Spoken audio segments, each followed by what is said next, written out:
जय श्री कृष्णा। राधे राधे। देवउठनी एकादशी कार्तिक शुक्ल पक्ष की एकादशी व्रत कथा। कार्तिक माह की शुक्ल पक्ष की एकादशी को देवउठनी एकादशी कहा जाता है। इसे देवोत्थान एकादशी, देवउठनी ग्यारस, प्रबोधिनी एकादशी आदि नामों से जाना जाता है। एक राजा के राज्य में सभी लोग एकादशी का व्रत करते थे।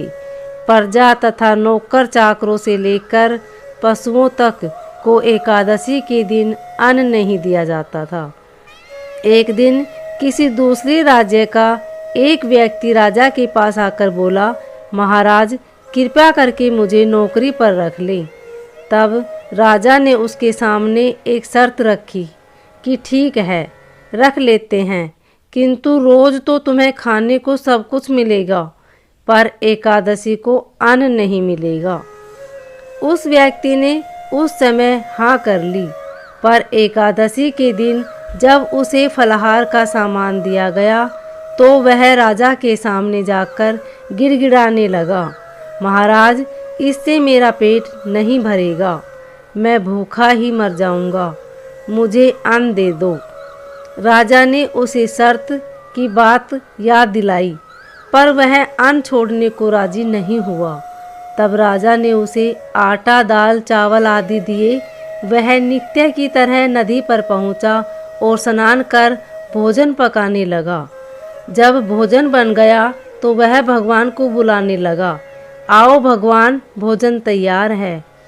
15 दिन बाद अगली एकादशी को वह राजा से कहने लगा कि महाराज मुझे दुगना सामान दीजिए। उस दिन तो मैं भूखा ही रह गया।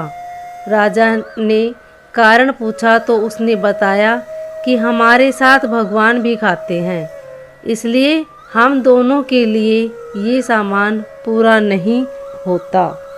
बुलाने पर पीताम्बर धारण किए भगवान चतुर्भुज रूप में आ पहुँचे तथा प्रेम से उसके साथ भोजन करने लगे।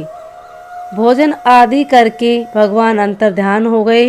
वह अपने काम पर चला गया। 15 दिन बाद अगली एकादशी को वह राजा से कहने लगा कि महाराज मुझे दुगना सामान दीजिए। उस दिन तो मैं भूखा ही रह गया। राजा ने कारण पूछा तो उसने बताया कि हमारे साथ भगवान भी खाते हैं, इसलिए हम दोनों के लिए ये सामान पूरा नहीं होता। यह सुनकर राजा को बड़ा आश्चर्य हुआ। वह बोला, मैं नहीं मान सकता कि भगवान तुम्हारे साथ खाते हैं। मैं तो इतना व्रत रखता हूँ, पूजा करता हूँ, पर भगवान ने मुझे कभी दर्शन नहीं दिए। राजा की बात सुनकर वह बोला, महाराज यदि विश्वास न हो तो साथ चलकर देख ले। राजा एक पेड़ के पीछे छिपकर बैठ गया। उस व्यक्ति ने भोजन बनाया और भगवान को शाम तक पुकारता रहा, परंतु भगवान न आए। अंत में उसने कहा, हे भगवान, यदि आप नहीं आए तो मैं नदी में कूदकर प्राण त्याग दूंगा। लेकिन भगवान नहीं आए।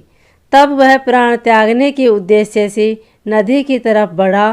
प्राण त्यागने का उसका दृढ़ इरादा जान शीघ्र ही भगवान ने प्रकट होकर उसे रोक लिया और साथ बैठकर भोजन करने लगे। खा पीकर वे उसे अपने विमान में बिठाकर अपने धाम ले गए। यह देख राजा ने सोचा कि व्रत उपवास से तब तक कोई फायदा नहीं होता जब तक मन शुद्ध न हो। इससे राजा को ज्ञान मिला। वह भी मन से व्रत उपवास करने लगा और अंत में स्वर्ग को प्राप्त हुआ। उम्मीद है आपको यह कथा अच्छी लगी होगी। अगर अच्छी लगे तो वीडियो को लाइक, शेयर, सब्सक्राइब जरूर करें। कमेंट में ओम नमो भगवते वासुदेवाय अवश्य लिखिए। धन्यवाद।